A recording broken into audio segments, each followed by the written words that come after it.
Hello and welcome to Preparation with Sir Mohammad Ajab Khan. Today is third class of grammar series, and today I will talk about possessive pronoun. So let's start. जैसा कि आपको पता है कि हम last class में personal pronoun के बारे में पढ़ चुके हैं and we talked about different kinds of personal pronoun. Primarily हमने first person, second person and third person के बारे में बात की थी और उसके अंदर हमने फोकस जो किया था वो first person pronoun, second person pronoun and third person pronoun पे किया था. आपको याद होगा हमने उसके अंदर ये बात की थी. आपको मैं इसको अगर आप इसको ये पहले मैं आपको शो करा दूं. इसमें देखेंगे I talk to you about personal pronoun and I told you कि हम इसको कैसे कैटेगराइज करते हैं, इसको समझते कैसे हैं. देखिए हमारे पास ये जो पर्सन है, ही इज जो टॉकिंग टू इस पर्सन, ये जो राइट साइड पे इससे बात कर रहे हैं और ये एक थर्ड पर्सन है, ये वाला, इसके बारे में बात हो रही है. यानी first person is talking to second person about third person. तो जो बंदा बात कर रहा होता है वो फर्स्ट पर्सन होता है और जिससे बात हो रही है सेकंड पर्सन, और वो इंसान जिसके बारे में बात हो रही है लेकिन वो यहाँ पर मौजूद नहीं है तो थर्ड पर्सन होता है. आपको शायद याद होगा मैंने आपको इस तरह समझाने की कोशिश की थी. इसीलिए फर्स्ट पर्सन में आई आता है, सेकंड पर्सन में यू एंड थर्ड पर्सन जो मौजूद नहीं है यानी मैं, तुम और वो जो मौजूद हो नहीं है. तो अगर आप सेंटेंस को देखें कि I am talking to you about him, यानी I am talking to you about him, तो ये फर्स्ट पर्सन में आएगा, ये सेकंड पर्सन में और ये थर्ड पर्सन में आएगा. तो अगर आप यहाँ पर देखें तो फर्स्ट पर्सन में वही आई आर है, यानी आई माई मी, तो ये फर्स्ट पर्सन में आते हैं. और आई का जो प्लूरल होता है वी, डेफिनेटली, और वो भी फर्स्ट पर्सन प्रोनाउन में आएगा, we our us.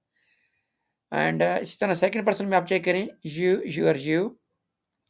And third person में देखें ही आता है, शी आता है, यानी वो लड़की, शी, एंड वो लड़का या मर्द. एंड इन दोनों का जो प्लूरल होता है दे, तो ये थर्ड पर्सन में आते हैं.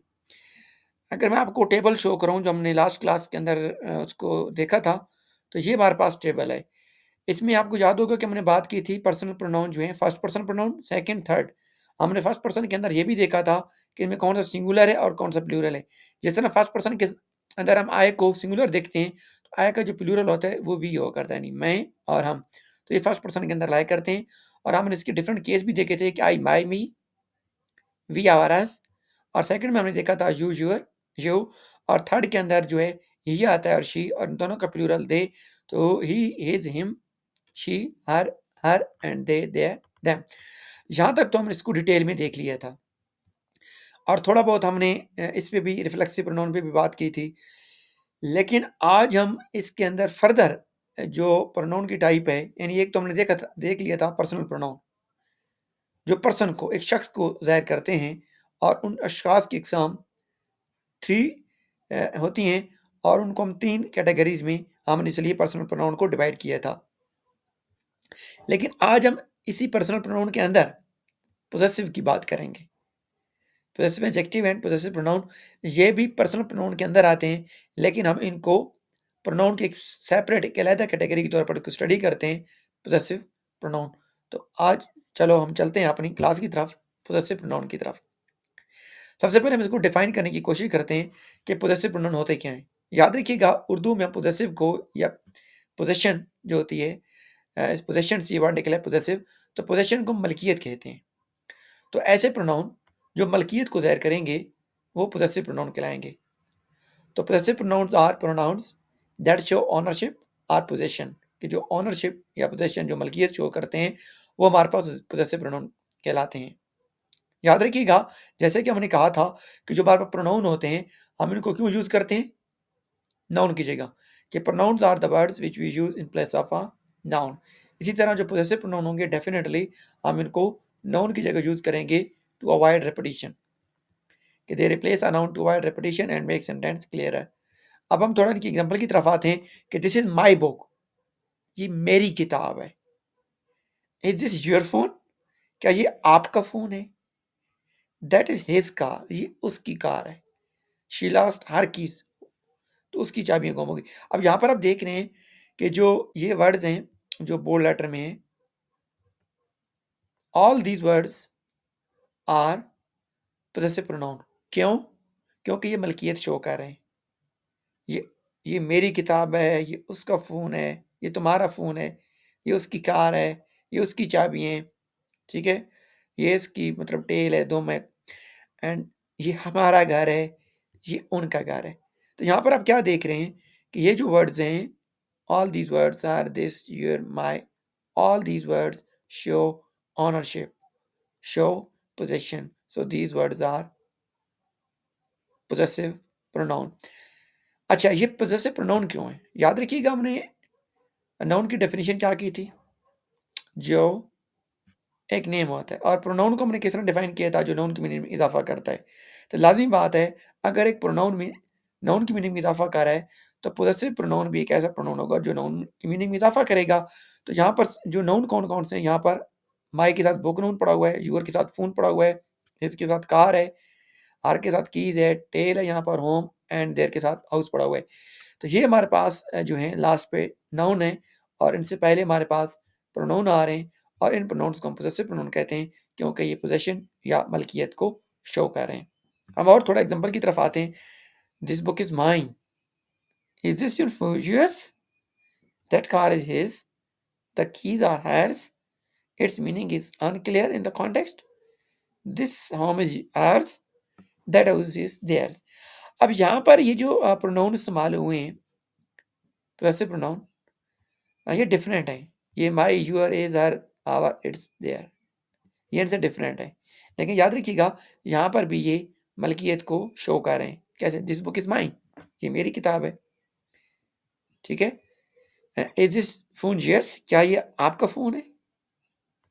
दैट कार इज, ये उसकी कार है। तो यहाँ पर भी ये जो प्रोनाउन है, ये भी मलकियत को शो कर रहे हैं, लेकिन इन दोनों में डिफरेंस है। तो आइए हम इन डिफरेंस को देखते हैं, और ये डिफरेंसेस आपको नजर आएंगे in the two different categories of possessive pronoun. Possessive pronoun की दो डिफरेंट काइंड्स ऑफ जो इसकी हैं एग्जाम है, दो कैटेगरीज हैं। हम उन दो कैटेगरीज के अंदर इन दोनों को स्टडी करेंगे। तो चलते हैं, ये कौन सी कैटेगरीज हैं। हमारे पास जो फर्स्ट है वो पोजेसिव एडजेक्टिव्स की जो है, ये डिपेंडेंट कैटेगरी है, यानी डिपेंडेंट पोजेसिव प्रोनाउन। अब ये डिपेंडेंट पोजेसिव प्रोनाउन कौन से होते हैं, और उनको पोजेसिव एडजेक्टिव भी कहते हैं। क्यों? चलो पहले हम देखते हैं कि ये डिपेंडेंट पोजेसिव प्रोनाउन क्यों है। याद रखिएगा, ये इसलिए डिपेंडेंट पोजेसिव प्रोनाउन है क्योंकि इनके साथ नाउन का होना ज़रूरी होता है। याद रखिएगा, अगर इनके साथ नाउन नाउन हम इस्तेमाल ना करें, तो ये स्टैंड अलोन नहीं कर सकते। ये हमेशा नाउन पे डिपेंड करते हैं। अगर नाउन नहीं होगा, ये स्टैंड अलोन नहीं करेंगे, और इनकी मीनिंग क्लियर नहीं होंगे। अब देखें, अगर आप कहें दिस इज़ माई, तो अब मीनिंग क्लियर नहीं है। माई मेरा, देयर उनका, तो ये स्टैंड अलोन इनके मीनिंग नहीं है। ये यहाँ पर इंडिपेंडेंट होते हुए मीनिंग अपने कन्वे नहीं कर पाते। जब तक इनके साथ हम आगे नाउन नहीं लगाएंगे, या अपनी मीनिंग क्लियर नहीं देंगे, इसलिए हम इनको डिपेंडेंट पोजेसिव प्रोनाउन कहते हैं। अब हम इनको पोजेसिव एडजेक्टिव क्यों कहते हैं, ये हम अपनी अगली क्लास जब हम एडजेक्टिव की टाइप्स में पढ़ेंगे, तो उसमें हम इसको क्लियरली देखेंगे। लेकिन यहाँ पर मैं आपको एक बात बताता चलूँ कि वो वर्ड्स जो नाउन की मीनिंग में इजाफा करेंगे, जो नाउन को डिफाइन करेंगे, मॉडिफाई करेंगे, इसकी मीनिंग को चेंज करेंगे, उनको हम एडजेक्टिव कहते हैं। लेकिन याद रखिएगा, जो प्रोनाउन होते हैं, हमने कहा था कि जो नाउन की जगह इस्तेमाल होते हैं, और यहाँ पर जो पोजेस ये वाले पोजेसिव प्रोनाउन हैं, ये एडजेक्टिव के तौर पे काम करते हैं, और ये प्रोनाउन की मीनिंग में के तौर पर भी काम करते हैं, ठीक है? तो हम इनको पोजेसिव एडजेक्टिव के तौर पर इंशाल्लाह जब एडजेक्टिव की टाइप पढ़ेंगे, उसके अंदर डिस्कस करेंगे। लेकिन यहाँ पर आप सिर्फ इसको ये याद रखें कि ये ऐसे वर्ड्स हैं, ऐसे प्रोनाउंस हैं, जो मलकियत को शो करते हैं, और इनके साथ नाउन का होना ज़रूरी होता है, इसलिए इनको डिपेंडेंट पोजेसिव प्रोनाउन कहते हैं। लेकिन हमारे पास एक और जो दूसरी कैटेगरी है प्रोनाउन की, वो हमारे पास होती है इंडिपेंडेंट पोजेसिव प्रोनाउन। ये चेक करें, इंडिपेंडेंट पोजेसिव प्रोनाउन, और ये स्टैंड अलोन कर सकते हैं, ठीक है? और ये अपनी मीनिंग कन्वे करते हैं। तो यहाँ पर आप देखें, दिस बुक इज़ माइन। अभी माइन के साथ एडजेक्टिव का होना, सॉरी, नाउन का होना ज़रूरी नहीं है।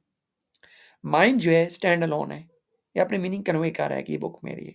माइन के साथ आप एडजेक्टिव नहीं लगा रहे। इसी तरह the house on the corner is theirs, तो यहाँ पर भी आप देख सकते हैं कि जो देयर्स है, इसके आगे आपको नाउन लगाने की ज़रूरत नहीं है, ये स्टैंड अलोन अपने मीनिंग कन्वे कर रहा है, क्योंकि ये नाउन की जगह इस्तेमाल, यानी कुछ लोगों की जगह इस्तेमाल हुआ, इसलिए इसको प्रोनाउन कहते हैं। So that was all for today. See you into the next class. Thank you.